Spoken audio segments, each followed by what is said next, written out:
If you've got a call-in question, you can call us right here at the show at 844-788-9444. We're happy to answer your real estate questions on the show. Last weekend, I know we had Gary Cooper on to answer one of your real estate questions.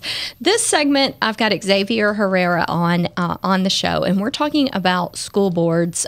We've been talking with superintendents, and now I want to talk with someone who's a school board member and who has a few jobs on the school board, and want to talk to him about kind of what the school board does in relation, to the superintendent and the schools, kind of how that whole process works. So welcome to the show.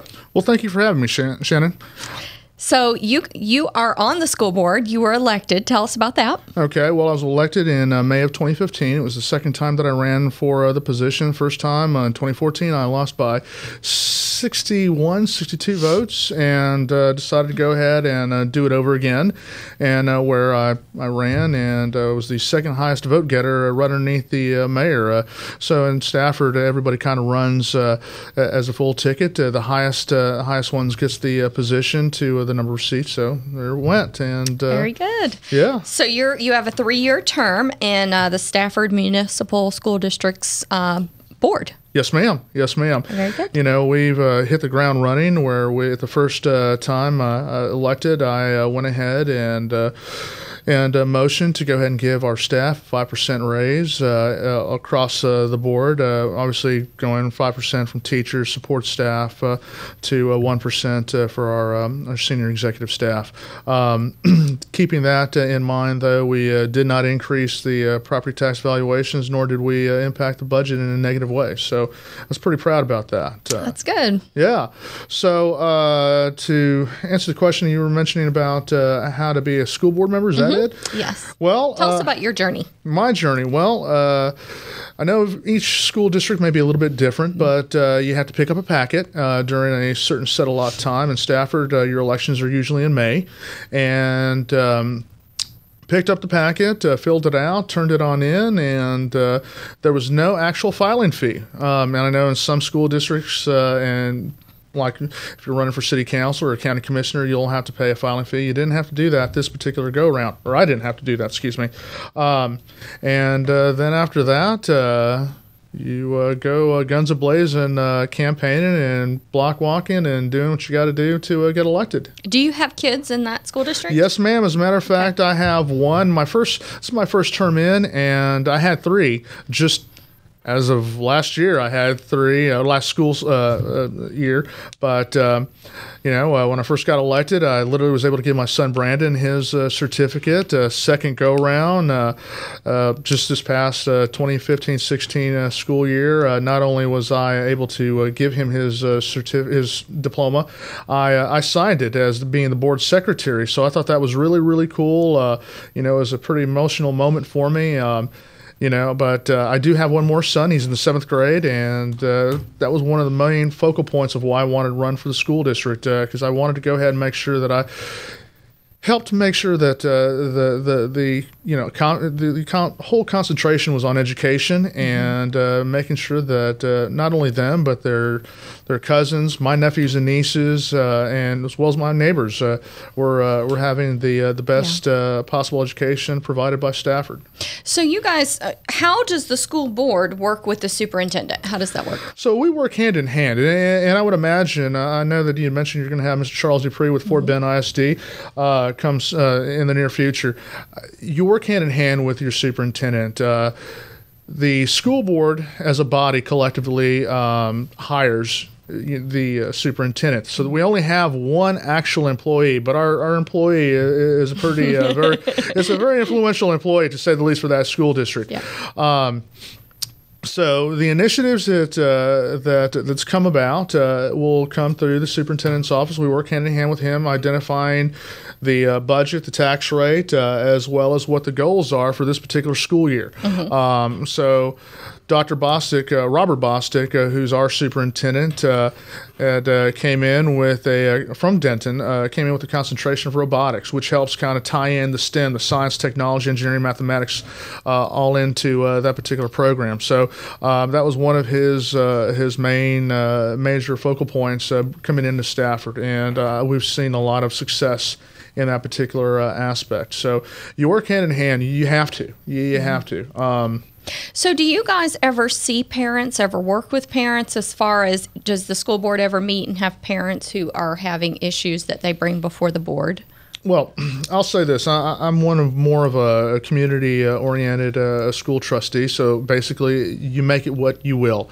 I have children, one child, that's in the schools. Also have family members that work for the school district in a number of campuses.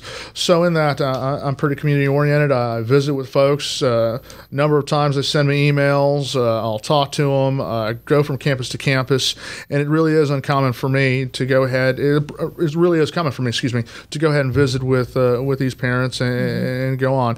But again, it's on what you make it. So obviously, you're policy driven and your budget policy driven. But for Stafford being as small as we are, it's really an intimate site. So, I mean, whether you're at Luby's having lunch with your family and somebody comes up to you and talks to you, hey, I've seen you around before. I need to talk to you about this. Boom, you have to make yourself available. Well, at least I do, and we'll leave it at that. Yeah, but yeah. Okay. So on the school board, you're the board secretary and also the legislative chair. Yes, ma'am. So what does a legislative chair do, and does every school board have one? Well, each school district is different, but there's a lot of similarities. I know Austin, Austin ISD, HISD, they all have their own certain set. Some will go ahead and hire certain lobbyists to go ahead and lobby on them. And we do have a lobbyist in partnership with the city of Stafford because we are the only municipal school district. So we do have a lobbyist, but we go ahead and our end, we look at what particular issues, especially coming up in the 75th legislative session, that will impact our district, and how can we go ahead and best serve our school district, our students, our families that are here to go ahead and provide them the best possible education. And in that particular aspect, we'll look at these policies and how it impacts that. We'll work with the Texas Association of School Boards as well as the TEA and a number of other organizations. So it's full partnership. Very good. All right. So y'all's district is small, like you said. It's pretty small. You guys are a little over 3,400 students. And you're a 4A school district. We are a 4A school district. Yes, ma'am. Yes, ma'am.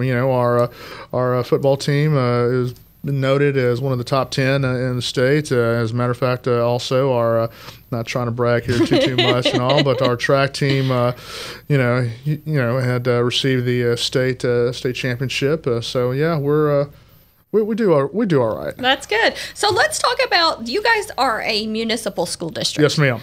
And a lot of the school districts in Texas are independent school districts. Correct. What is the difference? What does that mean? Okay, so Stafford is the only municipal school district in the state of Texas. And yes, we're quite unique, but we also are pretty much the same in the aspect that we'll follow each and every policy guideline set by the Texas Association of School Boards as well as Texas Education Administration or Agency.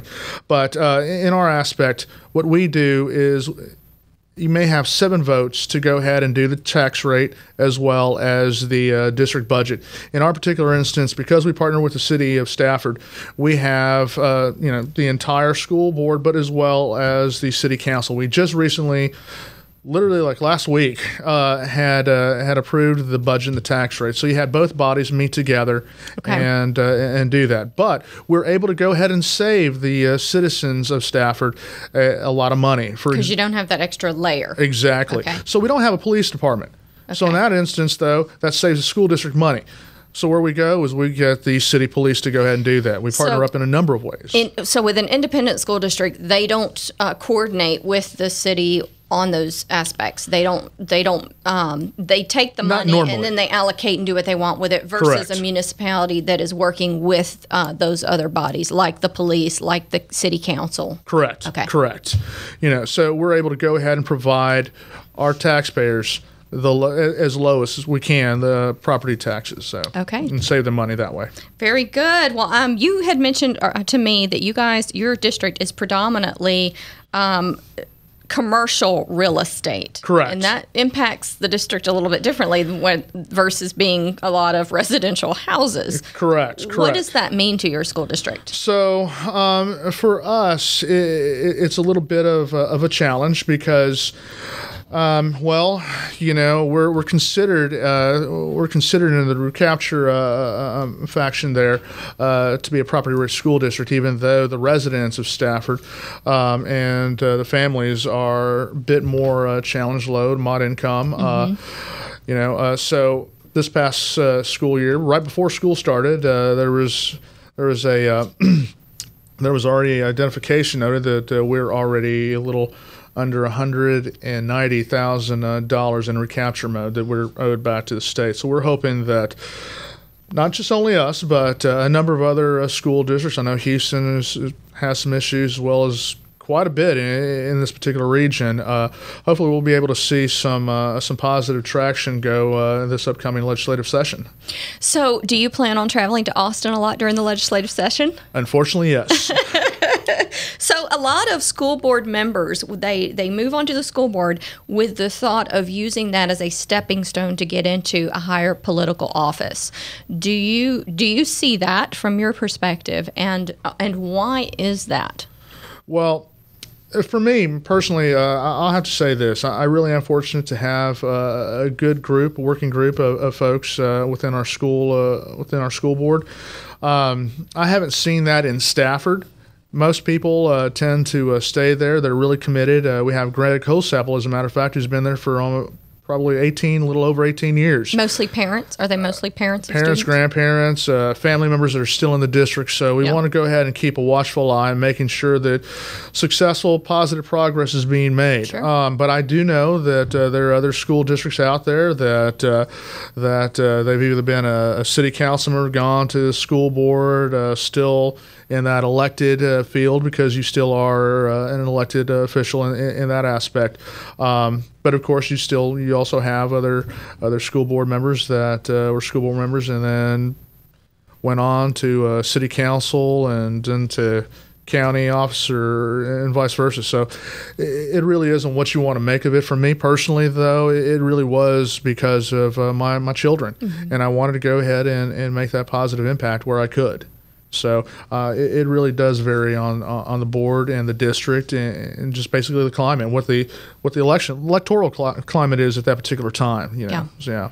How many school board members do you guys have? 7. 7. Okay, 7. That's kind of small, isn't it? Well, aren't they usually bigger than that? Well, I know HISD has a bigger group. Most of the time, it's usually about 7. I mean, obviously, your bigger school districts will have a good size more, and understandably so, because you're talking about a bigger populace. Bigger district. Yeah, exactly, bigger district. But for us, we consider ourselves a team of 8, kind of going back to the superintendent, because we bring him in as well. We're the electeds. He's not. But again, he has a strong presence in the school district, obviously. Sure. So we have to work hand in hand with him. Right. In this particular case, I'm very fortunate, confident in his abilities. I'm fortunate that we have him, and definitely like working with them. So, when would you ever recommend to a parent to bring something before the school board? Well, that comes about in a number of factions. First off, my recommendation is always work the system. So if you have a particular issue that's with a teacher, say for example, then work with the teacher. If it doesn't go ahead and work out that way, then go ahead and bring it up to the assistant principal or the principal, and then kind of use the ladder thereof.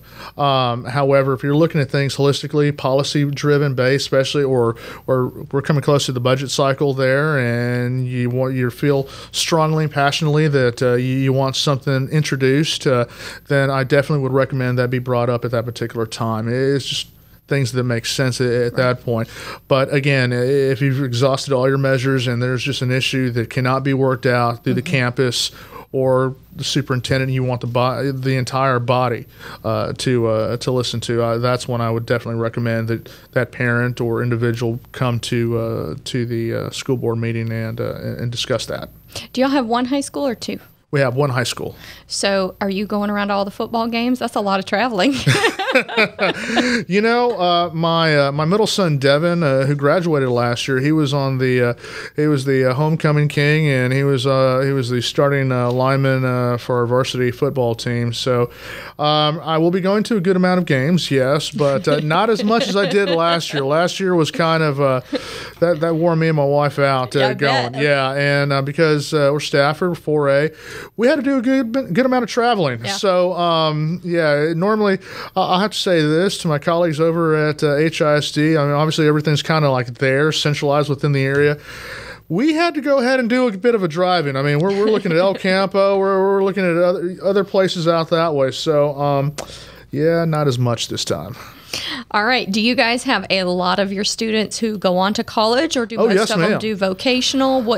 Do you have any numbers on that?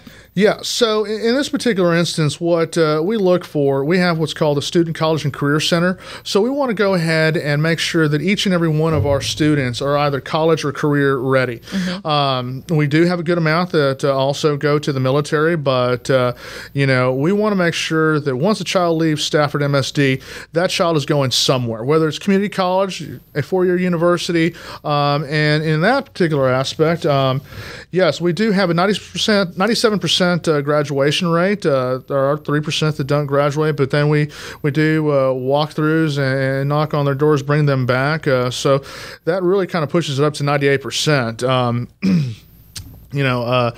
A good amount of our students, we have 89% that actually go off into various either college, junior college, or some vocational school. Good. That's good. Yeah, we're not ever happy with that. Obviously, we want to push for as many as we can. So, anytime that any particular organization, entity is complacent, that's when, as a family member, a parent, I'd probably have issues. So, right. We're not happy until we get 100%. And obviously, some say that's unachievable, but we're going to keep on trying. How many students graduate usually in your graduating class every year? Okay, so about 450-ish around that number. But around that number, yeah. All right, very good. Well, we appreciate you coming on, Xavier Awesome. Herrera. Well, thank you. Thank you so much from the Stafford School Board. We appreciate you coming on. Great information today. Well, thank you very much. Thank you for having me. All right, we'll be right back here on Houston Real Estate Radio after a word from our sponsors.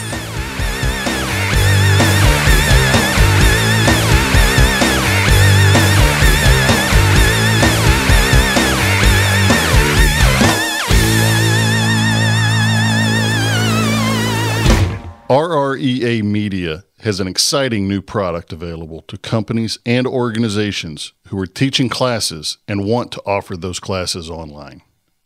Introducing Easy Distance Learning. Easy Distance Learning is a video-based distance learning system that allows companies and organizations to leverage their existing classroom content into a broader reach and increased revenues. Did you know that the rate of growth of distance learning is 10 times that of classroom education? And 66% of chief academic officers think distance learning is critical to their long-term strategy. Right now, 33% of higher education students are taking at least one online class. Companies and organizations not offering a distance alternative to in-class instruction risk being left behind.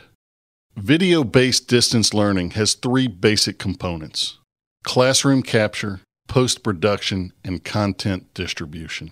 Easy Distance Learning is a comprehensive and modular system that covers all three components that can help your organization with what you are missing in offering a quality and convenient online learning experience.